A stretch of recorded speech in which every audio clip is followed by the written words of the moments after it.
जय हिंद दोस्तों, यूपीएससी हिंदी के इस ऑनलाइन प्लेटफॉर्म पे मैं अवनीश सिंह आप सभी का स्वागत करता हूं। तो जो हमें अगला टॉपिक पढ़ना है, गांधी जी व उनसे संबंधित जो भी आंदोलन थे। जैसे गांधी जी भारत से दक्षिण अफ्रीका जाते हैं, वहाँ पे वकालत करते हैं, वहाँ पे फिनिक्स फर्म की स्थापना करते हैं और कई सारे मूवमेंट्स में वहाँ पे क्या करते हैं, वहाँ पे भी हिस्सा लेते हैं और वहाँ के अनुभवों से क्या करते हैं, भारत में भी आकर के आंदोलन करते हैं और भारत को आज़ादी दिलाने का प्रयास करते हैं और अंततः इनके ही प्रयासों के फलस्वरूप क्या होता है, हमें आज़ादी मिलती है। तो इसीलिए गांधी जी इतने इम्पॉर्टेंट हैं कि इनके बिना हम लोग जो है हिस्ट्री की कल्पना भी नहीं कर सकते, हम लोग इतिहास की, आधुनिक भारत की कल्पना भी नहीं कर सकते हैं हम लोग, कि गांधी के बिना हमारा जो है इतिहास पढ़ने की जो हमारी प्रक्रिया है वो पूरी हुई। ठीक, तो क्योंकि सबसे ज़्यादा रोल इनका था आज़ादी में और सबसे इम्पॉर्टेंट है, इसलिए इनसे रिलेटेड, गांधी जी से रिलेटेड एक से दो प्रश्न हमेशा रहता है। ठीक, और अगर आप पीवाईक्यूज के, ये पीवाईक्यू के कंटेंट्स हैं, पॉइंट्स हैं, अगर आप इनको पूरा अच्छे से पढ़ लेते हैं, 2 बार वीडियो को देख लेते हैं और अगर आप इसको याद कर लेते हैं, तो एलिमिनेशन टेक्निक का यूज करते हुए आप किसी न किसी तरह से प्रश्न आपसे हल हो ही जाएंगे। ठीक है, तो आइए देखते हैं क्या क्या कंटेंट्स और फैक्ट्स हैं। जहाँ कॉन्सेप्ट की ज़रूरत पड़ेगी वहाँ मैं आप लोगों को समझा दूंगा। तो जो मोहनदास करमचंद गांधी जी थे, मोहनदास करमचंद गांधी जी, पूछ रहा है प्रश्न में कि कहाँ कहाँ के दीवान थे। तो कहाँ कहाँ के थे? पोरबंदर, राजकोट और वनकानेर के, बीकानेर लिख देता है कभी कभी, ये वनकानेर है लेकिन, ठीक है। तो जो आपके प्रश्न में विकल्प देगा तो ये 3 आप याद रखेंगे, तो जो भी चौथा विकल्प देगा उसको क्लियर। महात्मा गांधी ने जिस कॉलेज से पढ़ाई की थी वह कौन सा कॉलेज है? श्यामलाल दास कॉलेज। श्यामलाल दास कॉलेज है, वो कहां पर है? भावनगर में है। कहां पर है? भावनगर में। आप लोग कमेंट करके बताइए कि ये भावनगर कहां पर है, भावनगर कहां पर है। क्योंकि जब ये कंटेंट में प्रिपेयर कर रहा था तो मेरे पास ऑप्शन रहता है कि मैं साइड में लिख दूं, लेकिन जब तक पूरा कम्युनिकेशन, 2 वे कम्युनिकेशन जब तक नहीं होगा तब तक मजा नहीं आता है पढ़ाई में। आप लोग भी कमेंट करते हैं तो अच्छा लगता है, देखिए कि चलो मैं प्रयास कर रहा हूं तो आप लोग भी उधर से कुछ ना कुछ प्रयास कर रहे हैं। ठीक, दक्षिण अफ्रीका में रहने की अवधि में महात्मा गांधी ने जिस पत्रिका का प्रकाशन किया था वो पत्रिका कौन सी थी? उस पत्रिका का नाम था इंडियन ओपिनियन। क्या था? उस पत्रिका का नाम क्या था? Indian opinion. Clear. Phoenix farm कहां पर है? फिनिक्स फार्म अभी जिसका मैं जिक्र कर रहा था, फिनिक्स फार्म कहां पर है? डरबन में। और डरबन कहां पर है? जो लोग क्रिकेट विकेट देखे होंगे तो डरबन में जो स्टेडियम है काफी फेमस है दक्षिण अफ्रीका में, तो डरबन कहां पर है? दक्षिण अफ्रीका में है। ठीक, महात्मा ये मोहनदास करमचंद गांधी किसके समर्थक थे? दार्शनिक अराजकतावाद, दार्शनिक अराजकतावाद के समर्थक थे। ये मैं आप लोगों को कमेंट सेक्शन में बताऊंगा, लेकिन पहले आप लोग ये बताइए कि दार्शनिक अराजकतावाद का अर्थ क्या होता है? दार्शनिक अराजकतावाद का अर्थ क्या होता है? आप लोग कमेंट सेक्शन में बताइए। ठीक, और जिनको नहीं समझ में आया वो कमेंट सेक्शन में जाएं। 2-4 बच्चे ऐसे हैं जो हमेशा कमेंट करते हैं, उसके कमेंट पढ़ करके वहां पर क्लियर करें अपना टॉपिक। ठीक, अब आप मेरे से कहेंगे कि सर आप ही क्यों नहीं बता दे रहे हैं? मेरे लिए बहुत आसान है बताना, मुझे तो पता है, पर मैं चाहता हूं कि आप लोग कमेंट सेक्शन में जाएं, आप लोग कमेंट करें, कुछ सीखें वहां पे, कुछ आप लोग भी हिस्सा लें वहां पर। ठीक, गांधी जी के राम राज्य के युगल सिद्धांत क्या थे? सत्य और अहिंसा। यानी कि मैं सत्य के रास्ते पर चलूंगा और अहिंसा का मार्ग अपनाऊंगा, यानी कि हिंसा किए बिना मैं अपनी बात रखूंगा। ठीक ना। गांधी जी की दृष्टि में अहिंसा का अर्थ क्या था? सत्य की प्राप्ति का रास्ता, यानी वो ट्रुथ के खोज में थे, सत्य का रास्ता हमेशा अपनाते थे और उसी सत्य के रास्ते पर चलते हुए ही अपने जो भी उनके उद्देश्य थे उनकी प्राप्ति करते थे। ठीक, तो गांधी जी का एक theory means and end, means and end theory. इसमें मेंस में एक बार क्वेश्चन आया था कि what is this means and end theory of Gandhi ji, Mahatma Gandhi का मीन और एंड थियरी क्या है।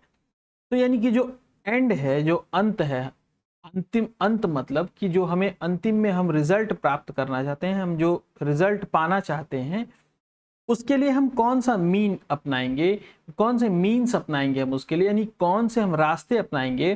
तो ये तो जो एंड है, जो हमारा रिजल्ट है, वो अच्छा होना ही चाहिए। लेकिन किसी गलत रास्ते पर चल के अच्छाई अगर हम प्राप्त भी कर लेते हैं तो वो क्या है, अच्छाई नहीं कही जाएगी। क्या है, अच्छाई नहीं कही जाएगी, वो रिजल्ट अच्छा नहीं माना जाएगा। जैसे देश को उन्होंने आज़ादी दिलाया, ये काम तो अच्छाई के लिए हो रही थी कि ठीक है हम अपने देश को आज़ादी दिला रहे हैं। ये काम किसके लिए कर रहे थे, किसी अपने देश की अच्छाई के लिए कर रहे थे। लेकिन उन्होंने जो मीन्स अपनाया था इसके लिए, जो रास्ता अपनाया था उन्होंने इसके लिए, वो रास्ता क्या था, वो सत्य और अहिंसा के मार्ग पर चल करके ही उस रास्ते तक वो, मतलब अपने उद्देश्य तक वो पहुंचना चाहते थे। और अगर बिना इसके, बिना सही रास्ते के, यानी कि बिना अहिंसा के अगर वो चले होते तो शायद वो रास्ता प्राप्त नहीं हो पाता, या फिर जैसा भारत हमें आज के डेट में मिला है, जैसा भारत, जैसा आजाद भारत हम आज की तारीख में देखते हैं, वैसा भारत हमको क्या होता, नहीं मिलता। ठीक ना, हो सकता है कि कुछ और सिद्धांत होते भारत के, हो सकता है संविधान कुछ और तरह से होता भारत का। जैसे आप लोगों ने देखा होगा जो चौरी चौरा में जो हत्याकांड हुआ था, उसके बाद गांधी जी ने अपना जो आंदोलन था वो वापस क्यों ले लिया था, क्योंकि उनको सही रास्ते पर चल के अंत की प्राप्ति, अंत यानी कि रिजल्ट की प्राप्ति उनको करनी थी। यानी कि आज़ादी उनको ऐसे नहीं चाहिए थी कि मार काट, किसी का जान लेकर के, या अहिंसा के मार्ग पे चल करके, इस तरह का उनको जो है नहीं चाहिए था उनको। क्योंकि आप अगर वो लड़ाई में उतर जाते, गोली बंदूक, तो अंग्रेज तो बहुत ताकतवर थे, वो हार ही गए थे इसी चीज से, इनके अहिंसा के मार्ग से। कि एक सड़क पे बैठे हुए 100 लोग अगर मौन रह करके अगर सरकार से कुछ मांग रहे हैं तो उनके ऊपर कैसे हथियार चला दिया जाए। तो ये पूरे विश्व का दबाव पड़ता था उनके ऊपर कि ये लोग अपना अधिकार मांग रहे हैं और शांतिपूर्वक मांग रहे हैं, तो आप गोली किस बात के लिए चलाए। ठीक, जैसे आप लोगों ने देखा था 1919 में, ठीक ना, कौन सा कांड था, अभी मूवी भी आई थी, कमेंट में बताइए, अभी उस पर मूवी भी आई थी। फिर उसके लिए रोलेट एक्ट संबंधित है, उससे बताइए, आप लोग कमेंट सेक्शन में बताइए कौन सा, अमृतसर में हुआ था ये कांड 1919 में, इतना भी हिंट दे दिया मैं, बताइए आप लोग। तो वहां पे क्या किया था, जनरल ओ डायर क्या किया था, वहां पे गोली चलवा दिया, बहुत सारे लोग मारे गए वहां पे। तो फिर लेकिन उनके ऊपर प्रश्न चिन्ह खड़ा हो गया कि किस बात के लिए गोली चलवाए भाई, वो लोग कोई हिंसा तो कर नहीं रहे थे, चुपचाप मौन रख करके अपना जो है अपने अधिकार का, और सबको अपना अधिकार रखने का, मतलब मांगने का अधिकार है। ठीक, तो जो गांधी जी के रामराज्य सिद्धांत थे वो सत्य और अहिंसा थे, और अहिंसा का अर्थ क्या था कि सत्य की प्राप्ति का रास्ता। गांधी जी के संदर्भ में समाजवादियों में एक व्यक्तिवादी और समाजवादियों में एक मार्क्सवादी होना चाहिए, ये कथन क्या है, सही है। गांधी जी का सत्याग्रह रणनीति में सबसे अंतिम स्थान किसको प्राप्त था, हड़ताल को। ये हड़ताल को भी एक तरह का अहिंसा ही मानते थे। तो जब कुछ नहीं उनको समझ में आता था, किसी तरह से रास्ते नहीं निकलते थे, किसी तरह से बातचीत नहीं हो पाती थी, तो अंतिम में वो जो है हड़ताल का रास्ता अपनाते थे। किस चीज का रास्ता अपनाते थे, हड़ताल का रास्ता सबसे अंत में। किस केस में उन्होंने, अहमदाबाद जो मिल केस था, चलिए बता, अहमदाबाद जो मिल केस था उसमें उन्होंने क्या किया था, फैक्ट्री के जितने आदमी फैक्ट्री में काम कर रहे थे, जितने लोग, जितने लेबर्स, जितने लोग फैक्ट्री में काम कर रहे थे, उनके साथ मिल करके हड़ताल कर दिया था कि उनको वेतन में बढ़ोतरी चाहिए थी और छुट्टी चाहिए थी, और टाइम बाउंडेड उनको वर्क चाहिए था।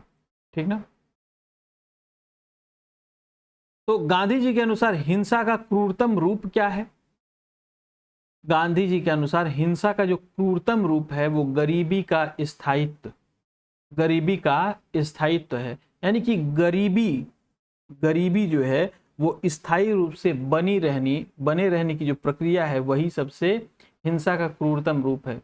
वो एक गोविंदा की मूवी आप लोग देखे होंगे, कौन सा है मूवी वो जो है, स्वर्ग है क्या, शायद शायद स्वर्ग नाम है उस मूवी का।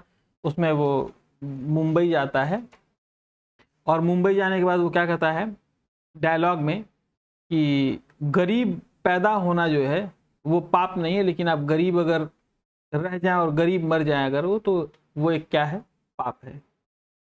ठीक ना। तो अगली बात करें हम लोग, गांधी जी ने परिवार नियोजन हेतु तरीका बताया था क्या, आत्मनियंत्रण का तरीका बताया था। ठीक ना। महात्मा गांधी दक्षिण अफ्रीका से भारत कब लौटे थे, 1915 में लौटे। इसके बाद सबसे पहले जो उनका सत्याग्रह था, मतलब छोटे मोटे तो इधर उधर लगे रहे, लेकिन जो सबसे बड़ा सत्याग्रह था 1917 में हुआ, चंपारण। जो चंपारण में जाकर के वहां के कृषकों के साथ मिलकर सरकार के खिलाफ उन्होंने उनका साथ दिया, कृषकों का। ठीक है ना।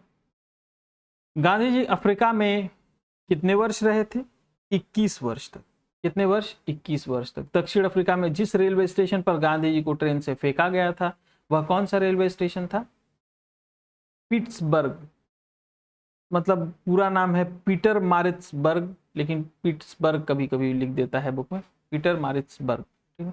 एम.के. गांधी ने भारतीय राष्ट्रीय कांग्रेस के जिस अधिवेशन में सर्वप्रथम भाग लिया था, कलकत्ता अधिवेशन 1901 में भाग लिया था। भारत के स्वतंत्रता आंदोलन के दौरान महात्मा गांधी जी स्थापित साबरमती आश्रम कहां पर स्थित है, साबरमती आश्रम कहां पर स्थित है, अहमदाबाद नगर है गुजरात में, वहां पर साबरमती आश्रम स्थित है। ठीक ना। महात्मा गांधी ने अहमदाबाद के निकट साबरमती के किनारे एक आश्रम बनाया था। इसे सत्याग्रह आश्रम, यानी इसी आश्रम को सत्याग्रह आश्रम भी कहा जाता था। और सबसे पुराना आश्रम क्या है इनका, कौन सा है, फिनिक्स आश्रम, फिनिक्स। गांधी जी ने सेवा धर्म अपनाया था दक्षिण अफ्रीका में।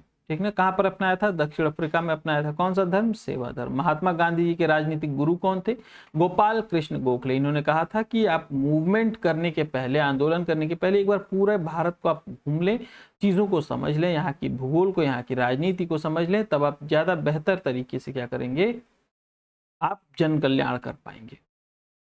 महात्मा गांधी के अनुसार राजनीति का तात्पर्य क्या था, जन कल्याण के लिए सक्रियता, यानी सक्रिय रूप से पॉलिटिक्स में लगे रहना। गांधी जी ने राजनीति का जो प्रतिमान प्रस्तुत किया था उसकी विशेषता क्या थी, उसमें नैतिकता होनी चाहिए, धर्म होना चाहिए और साथ में मानवता भी होना चाहिए। सत्याग्रह शब्द को किसने गढ़ा था, यह टर्म किसने दिया था, महात्मा गांधी जी ने दिया था। भारत के स्वतंत्रता संघर्ष के दौरान सबसे पहले सत्याग्रह किसने किया था, महात्मा गांधी जी ने किया था। किसने, महात्मा गांधी जी ने किया था। महात्मा गांधी का भारत में सबसे पहला सत्याग्रह कहां पर हुआ था, चंपारण में। कहां पर, चंपारण में। नेक्स्ट, बिहार का वह रसोइया जिसने 1917 में महात्मा गांधी की हत्या के प्रयास को विफल कर उन्हें भोजन में मिले जहर से उनकी जान बचाई थी, बटक मियां। करेक्ट। मोहनदास करमचंद गांधी सर्वाधिक जाने जाते थे भारतीय स्वतंत्रता को प्राप्त करने के लिए, निष्क्रिय विरोध करने के लिए। ठीक ना। विदेशी वस्त्रों की बर्बादी ही उनका सर्वोत्तम व्यवहार है, किसने कहा था, महात्मा गांधी जी ने कहा था। ब्रिटिश निर्मित उत्पादों को गांधी जी का बहिष्कार प्रभावी हुआ क्योंकि ब्रिटेन भारत को एक बड़ा निर्मित वस्तुओं का बाजार समझता था। यानी कि ब्रिटेन जो है वो भारत को अपना मार्केट समझता था। यहाँ पे लोग थे, यहाँ पे सामान, कुछ चीजें तो रॉ मटेरियल वो इंडिया से ही ले जाता था, वहां पे बनाता था, वहां पे प्रोडक्शन करता था और फिर क्या करता था, वहां से इसको वापस इंडिया में ही भेज के 20 गुने दाम पे बेचता था। ठीक है। महात्मा गांधी के राजनीतिक जीवन की घटनाओं का कालक्रम क्या है, सबसे पहले चंपारण आंदोलन, फिर अहमदाबाद मिल आंदोलन, फिर खेड़ा, फिर असहयोग आंदोलन। महात्मा गांधी के बारे में सही कथन क्या है, वह अपनी प्रारंभिक शिक्षा राजकोट में उन्होंने प्राप्त की। कस्तूरबा गांधी जी के साथ उनका विवाह 13 वर्ष की आयु में हुआ। उन्होंने विधि का अध्ययन इनर टेम्पल से किया था। कहां पे था ये, लंदन में था। और रस्किन की पुस्तक अनटू द लास्ट से ये क्या हुए थे, सर्वाधिक प्रभावित हुए थे। इस बुक से अनटू द लास्ट, ये किसके द्वारा लिखी गई थी, रस्किन बॉन्ड द्वारा। महात्मा गांधी ने कहा था कि उनकी सबसे गहन धारणाएं अनटू द लास्ट नामक पुस्तक में प्रतिबिंबित होती हैं, और इस पुस्तक ने उनके जीवन को क्या किया था, बदल डाला था। ठीक ना। गांधी जी विचारधारा प्रभावित रही रस्किन, थोरो और टॉल्स्टॉय के बातों से, यानी कि उन्होंने रस्किन की भी किताब पढ़ी थी, थोरो और टॉल्स्टॉय, यानी कि इन लोगों की जो बातें थी, इन लोगों की जो थियरीज थी, वो गांधी जी को क्या करती थी, उनसे मेल खाती थी, और वो इन बातों को क्या करते थे, पसंद करते थे। ठीक है। स्वदेशी आंदोलन, खिलाफत आंदोलन, वैयक्तिक सत्याग्रह आंदोलन और भारत छोड़ो आंदोलन में से जिस आंदोलन में गांधी जी ने भाग नहीं लिया था, वो कौन सा आंदोलन था, स्वदेशी आंदोलन में इन्होंने भाग नहीं लिया था। ठीक ना। स्वदेशी आंदोलन में इन्होंने भाग नहीं लिया था। और दूसरा एक बारदोली सत्याग्रह दिया तो है नीचे। बारदोली सत्याग्रह में पूछता है इससे रिलेटेड क्वेश्चन कि किसका नेतृत्व तो महात्मा गांधी जी ने नहीं किया था, तो बारदोली सत्याग्रह का नहीं किया था। ठीक। गांधी जी के संदर्भ में सही कथन क्या है, पूछ रहा है, जाति विहीन अछूतों की दशा में सुधार के लिए कठोर संघर्ष किया था इन्होंने, असहयोग आंदोलन शुरू किया, और सविनय अवज्ञा आंदोलन भी इन्होंने ही शुरू किया था। महात्मा गांधी को सर्वप्रथम राष्ट्रपिता किसने कहा था, किसने कहा था राष्ट्रपिता, सुभाष चंद्र बोस ने कहा था। किसने कहा था, सुभाष चंद्र बोस ने कहा था। ठीक। गांधी जी को सर्वप्रथम महात्मा के तौर पर संबोधित किसने किया था, रविंद्रनाथ टैगोर ने। किसने संबोधित किया था, रविंद्रनाथ टैगोर ने। नोआखाली काल में महात्मा गांधी के सचिव कौन थे, प्यारेलाल। कौन थे, प्यारेलाल। ठीक ना। वो सत्याग्रह जिसमें गांधी जी ने प्रत्यक्ष रूप से भाग नहीं लिया था, वायकोम सत्याग्रह। कौन सा सत्याग्रह, वायकोम सत्याग्रह। भारतीय इतिहास के संदर्भ में वायकोम के संबंध में सही कथन है, यह अस्पृश्यता और जातिगत भेदभाव के विरुद्ध एक सत्याग्रह था, और महात्मा गांधी जी ने इस सत्याग्रह में भाग लिया था, लेकिन प्रत्यक्ष रूप से आप नहीं कह सकते कि गांधी जी ने इसमें भाग लिया था। ठीक। महात्मा गांधी का छत्तीसगढ़ में प्रथम आगमन हुआ था, कब, ये छत्तीसगढ़ पीसीएस का स्पेशल रहा होगा, 20 दिसंबर 1920 को। गांधी के अनुयायी एएन सिन्हा, ब्रज किशोर प्रसाद और जेबी कृपलानी एवं राजेंद्र प्रसाद में से जो पेशे से शिक्षक था वो कौन थे, जेबी कृपलानी। जीडी बिड़ला, जमनालाल बजाज, जेआरडी टाटा और बालचंद हरिचंद उद्योगपतियों में से वह व्यक्ति जो लंबे समय तक एआईसीसी के खजांची रहे थे वो कौन थे, 1930 में वो जेल भी गए थे, जमनालाल बजाज। कौन थे, जमनालाल बजाज। ठीक। नेक्स्ट, स्वाधीनता आंदोलन के दौरान महात्मा गांधी के करीबी अंग्रेज मित्र थे रेवरेंड चार्ली एंड्रयूज। वह कारागार जिसमें गांधी जी के मंदिर का नाम दिया था यरवदा जेल को। ठीक ना। भारत की स्वाधीनता के समय महात्मा गांधी कांग्रेस के सदस्य नहीं थे, ये बात आप लोग ध्यान रखिएगा। गांधी जी की मृत्यु पर जिसने कहा था हमारे जीवन से प्रकाश चला गया, किसने कहा था, जवाहरलाल नेहरू ने कहा था। गांधी जी को वन मैन बाउंड्री फोर्स कहकर किसने संबोधित किया, माउंटबेटन ने। किसने, माउंटबेटन ने। महात्मा गांधी को आदेशित किया था कि वह भारत के प्रथम वर्ष खुले, अपने कान खुले रखें और मुंह बंद कर कर व्यतीत करें। इनके अभी मैंने बताया था यही बात गोपाल कृष्ण गोखले ने कहा था। भारतीय राजनीति में प्रवेश के पूर्व 1 वर्ष तक देश में पर्यवेक्षक और विद्यार्थी के रूप में सलाह गोपाल कृष्ण गोखले ने दी थी। ठीक ना। गलत साधन हमें कभी भी सही उद्देश्य तक नहीं ले जा सकती, जिसकी बात हम कर रहे थे महात्मा गांधी ने कहा था। जो नैतिक दृष्टिकोण से गलत है वह राजनीतिक दृष्टिकोण से भी सही नहीं हो सकता, गांधी जी ने ऐसा कहा था। गांधी जी ने बंधुआ मजदूरों को मुक्त कराने का प्रथम अभियान कहां पर आरंभ किया था, चंपारण में। वह आंदोलन जिसे महात्मा गांधी ने पहली बार भूख हड़ताल का प्रयोग हथियार के रूप में किया था, कहां पर भूख हड़ताल किया था, जिसपे अब हम लोगों की बात हो रही थी, अभी हमने बताया था कि हड़ताल उनका आखिरी हथियार था, और इस आखिरी हथियार का भी उन्होंने प्रयोग किया कहां पर, अहमदाबाद मिल में जो हड़ताल किया था उसमें। 1918 में अहमदाबाद में गांधी जी द्वारा चलाए गए सत्याग्रह में हिस्सा लिया था किसने, मजदूर वर्गों ने। किसने, मजदूर वर्गों ने लिया था, यह बात आप लोग ध्यान रखिएगा। महात्मा गांधी का वह संघर्ष जो औद्योगिक श्रमिकों से संबंधित था, अहमदाबाद संघर्ष। अहमदाबाद सत्याग्रह आरंभ किया गया था सूती मिल के कामगारों द्वारा।